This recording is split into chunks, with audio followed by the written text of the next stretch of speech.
before I start, I just want to say that back in January, I had a pretty severe car accident where I slid down a road and chopped the telephone pole in half and flipped over the car.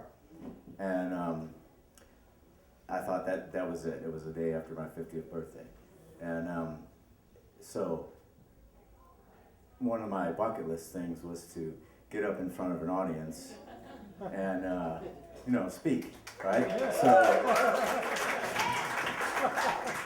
So don't be afraid to do your bucket list stuff. And this is, I don't know how many times I've done this now. So, chaos. So, I noticed that a lot of the stories involve kids and chaos, and they kind of go hand in hand, right?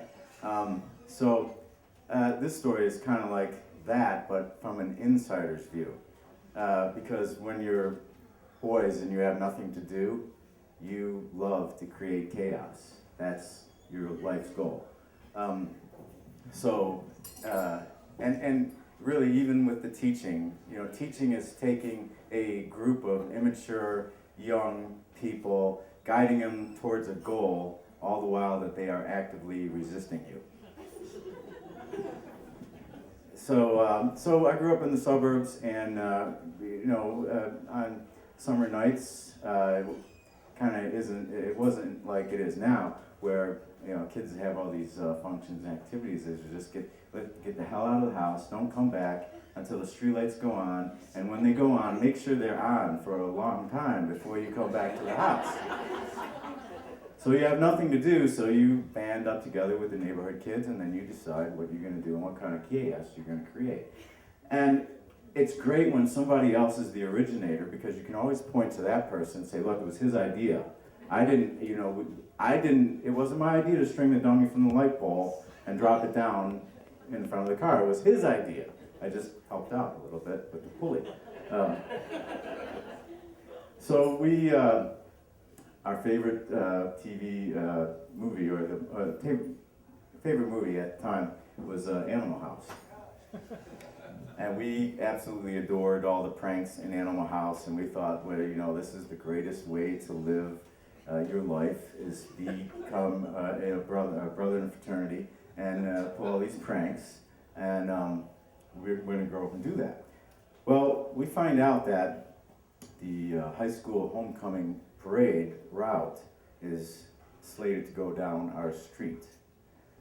And once we found this out, we were so inundated with our own ideas that we couldn't believe it. We said, and we watched Animal House probably not 5 times to get the pranks done right, because we were going to do the same thing with the parade.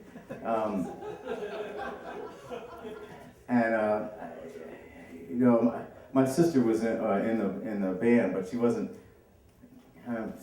She was in the band. She played a tuba, but I don't think at this time she played a tuba. She was holding one of the flags, right? They had a marching corps, and they had all these flags, and of course we were feuding. So I said, "Well, that's great because she's coming down the street, and I can help out with your plan, Carl, because it's your idea. Remember, I'm just gonna give you some tips." So we even went to the point of sneaking over to where they were building the float. The school's mascot was a dragon, and we snuck over there. We kind of broke into the garage and we measured the height of the dragon, the mouth, because we were going to take the head of the dragon off. This was our plan, and and then we were looking at the Animal House film and said, "Do you have marbles? We'd like to get marbles in the street too, Oh, no, I don't have any marbles. Joey, do you have any marbles? No, I don't think I have marbles. All right, what about tacks? Can we shoot tacks in the street to get the, so all these crazy ideas. And we finally end up, we're gonna string fishing wire from one tree to the other tree down at the site, because number one, my dad's a fisherman and he has a lot of fishing wire. So it's pretty cheap because we don't have to pay for it, and we don't have any marbles or any fancy other thing to shoot to do something. So we do that. It's in the middle of the night and all goes well.